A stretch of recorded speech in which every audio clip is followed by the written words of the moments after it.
Salut à vous mes petites pailles, on se retrouve pour la review du chapitre 816. Un chapitre fort en rebondissement. En effet, Oda nous fait une énorme révélation. Raizu est sur l'île depuis le début. Mais ça, on s'en doutait déjà.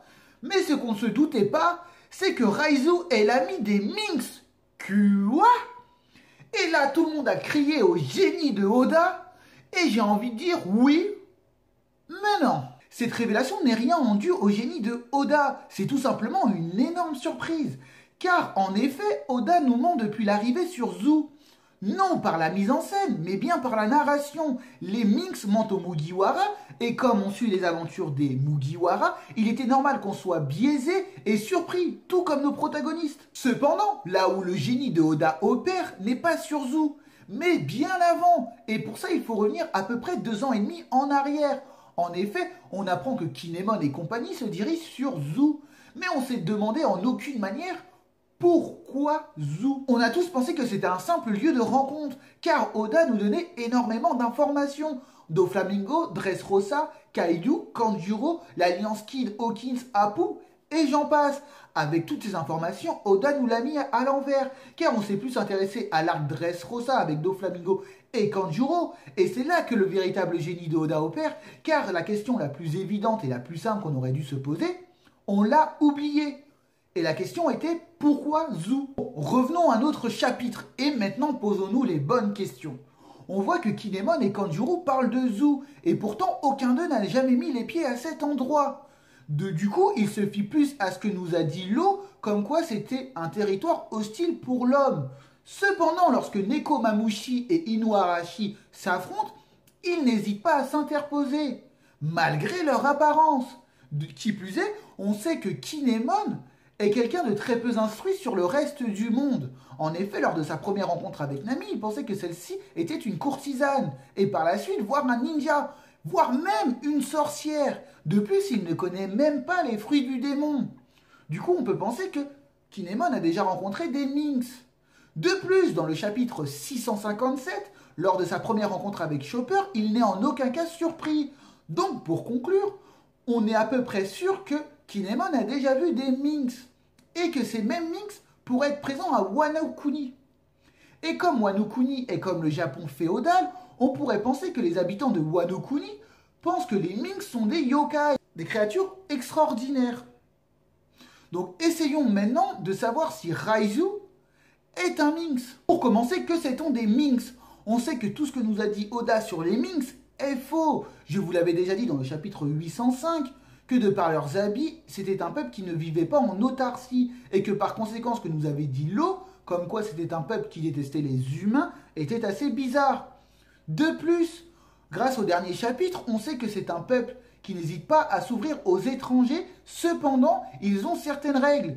Ils sont loyaux et privilégient leur nation plutôt que leurs désirs personnels. Et ça, on peut le voir avec Pecom. Je vous avais aussi dit dans la vidéo du chapitre 805 qui parle des armes antiques qu'il y avait quelque chose de bizarre avec les Minks. En effet, dans le chapitre 804, Carrot attaque Zoro et compagnie. Zoro et Law l'ont repéré grâce à leur HDO.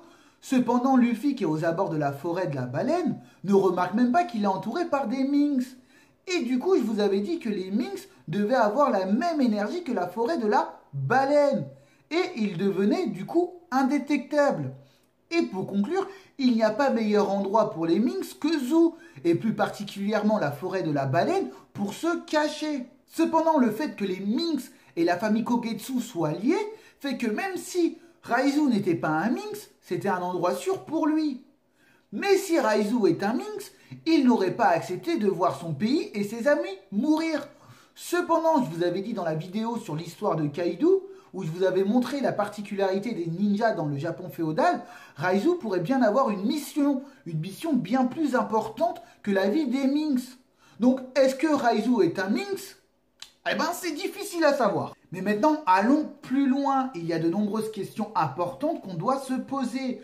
Première question, pourquoi Oda nous a menti? S'il nous a menti, c'est certainement pour protéger l'alliance entre Kogetsu et les Minks. Mais s'il nous a menti sur ça, il peut avoir menti sur autre chose. Deuxième question, pourquoi Jack recherche-t-il Raizu? On se doute bien que c'est pour Kaido, mais pourquoi? Troisième question, comment Jack savait aller sur Raizu? Ça, c'est un véritable mystère. Quatrième question, pourquoi, même après avoir torturé les Minx, Jack était sûr que Raizu soit sur l'île? Et là, on peut déduire que Raizu aurait pu être trahi. Mais par qui? Cinquième question, pourquoi Kinemon a emmené son fils? Dans la vidéo sur Kaido, je vous avais dit que s'il avait emmené son fils, c'était fort probable que Wano Kuni est en prise avec un ennemi dangereux et qu'il serait plus en sécurité avec lui. Sixième question, pourquoi Raizu n'a pas aidé les Minx? Dans la vidéo encore sur Kaido, je vous avais dit que c'était probable que Raizu ait une mission. Septième question, pourquoi la famille Kogetsu et les Minx sont liés? Et là, on peut penser que c'est un rapport avec le voyage de Inuarashi et Nekomamushi il y a fort longtemps. Huitième question, pourquoi Raizu et Kinemon ont été séparés? On peut penser là que c'était utile pour mieux fuir Kaido et ses larbins. Neuvième question, pourquoi Inuarashi et Nekomamushi se détestent-ils autant? Là, mystère. Et dixième et dernière question, pourquoi le singe est-il tombé de l'île de Zou? Et là, avec toutes ces questions, on va essayer d'y répondre avec une mini-théorie. Et voilà ma théorie. Je pense que Oda nous a menti. Soit Raizu n'est pas celui qui prétend être un ninja, soit il n'est pas tout seul. En effet, dans la vidéo de Kaido, je vous avais dit que les ninjas étaient supposés protéger leur maître. Et s'il n'a pas aidé les Minx, Raizu devait certainement protéger son maître. Et son maître pour être l'héritier au trône de Wano Kuni. Et l'héritier au trône de Wano Kuni serait soit une femme, soit un enfant. Et si c'est un enfant, on comprendrait pourquoi Momonosuke est présent. Lors de la fuite de Wano Kuni, Kinemon et Momonosuke se seraient déguisés. En effet, on sait que Kinemon peut se déguiser. Il l'a fait sur Dressrosa en se déguisant en Doflamingo. Et il se serait déguisé en héritier du trône et ninja. C'est cette raison que Raizu et Kinemon se sont séparés. Et Kinemon et Momonosuke n'étaient autres que des leurs. Et du fait que Jack soit sûr que Raizu soit sur l'île, on peut penser que celui-ci aurait été trahi. Il aurait été trahi par un samouraï de Wano Kuni. Dans la vidéo de Kaido, je vous avais dit que Kaido voulait Wano Kuni. Mais Wano Kuni ayant d'incroyables et honorables guerriers, aucun d'eux n'aurait voulu se mettre sur ses ordres. Donc il aurait passé un échange avec un samouraï de Wano Kuni.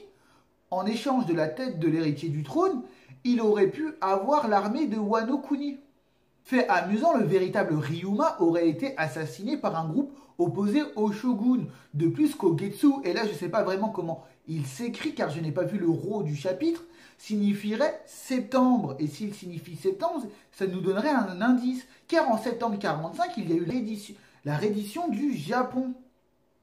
De plus, autre fait amusant, je vous avais dit dans la vidéo de Kaido que celui-ci pourrait être inspiré du peuple Ainu qui venait de Hokkaido. Et dans Hokkaido, il y a un aéroport qui porte le même nom que Ryuma. Pour finir, Kaido aurait passé un marché avec une branche dissidente de Wano Kuni. Et si Raizu s'est réfugié sur Zou, c'est qu'il est probable que Inuarashi et Nekomamushi ont fait une promesse à l'empereur que Zou serait un sanctuaire pour la famille royale. De plus, si le shogun est le meilleur guerrier de Wano Kuni, l'empereur est le pouvoir suprême. Et s'il n'y a plus d'empereur, le pouvoir revient au shogun. Donc voilà pour ma petite théorie. Vous allez me dire, encore un complot? Eh ben oui, j'aime ça, les complots. J'espère que vous avez aimé ma vidéo. N'hésitez pas à la partager, commenter, liker. N'hésitez pas à vous abonner. Alors je vois qu'on est de plus en plus nombreux. Il y a presque plus de 680 abonnés. Encore merci à vous mes petites pailles. Et j'ai décidé qu'aux 1000 abonnés, je ferai une FAQ. Et ceux qui ne savent pas ce que c'est une FAQ, ça signifie foire aux questions. Je dis ça car je l'ai appris il n'y a pas longtemps. Mais à culpa. Donc n'hésitez pas à vous abonner. On fera des jeux concours au 1000e abonné. Et pourquoi pas vous recevrez des lots. Donc encore merci de m'avoir regardé. Et on se dit à la prochaine vidéo. Bye bye mes petites pailles.